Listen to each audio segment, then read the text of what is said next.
Hey, how's it going, people? Brown Brady here, and in this episode I'm just going to show you how I use Seafoam to treat my 1983 Honda Nighthawk 450, also known as the CB450SC. As you saw in my previous video, I was experiencing some hesitation and backfiring, especially during low speeds. So somebody over at the Facebook group Honda Nighthawk owners suggested that I try to see if I can address the issue using Seafoam before I start taking apart the carbs. So yeah, it makes sense. I mean, this is my first carb bike. I went ahead with that. So I'm gonna try to keep this video under 5 minutes. So the first thing I did was I started the engine and warmed it up. After it was warmed up, I drained the gas that was inside the bowls and the carbs.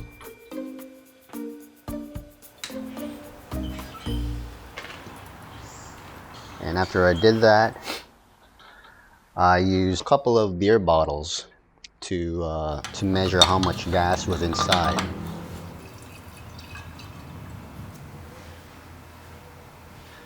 And then using the empty bottle, I created a 50-50 mix of Seafoam and fuel.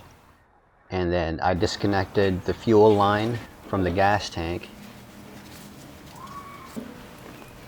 and I filled it up with the 50-50 mix.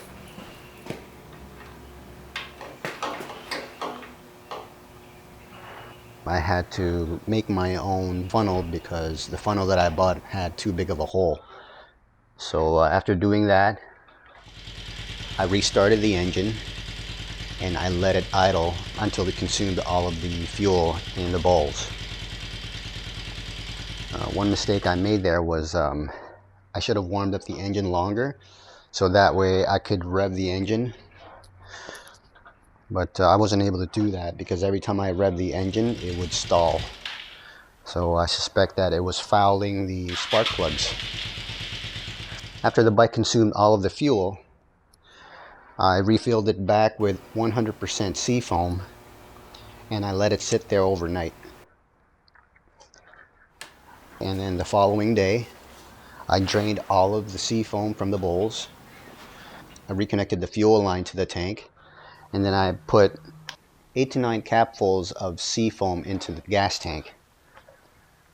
And then I turned it on, I revved it up, and I noticed that some white smoke was coming out. And it felt like, anyway, anecdotally, it felt like there was an improvement when I revved the engine slowly.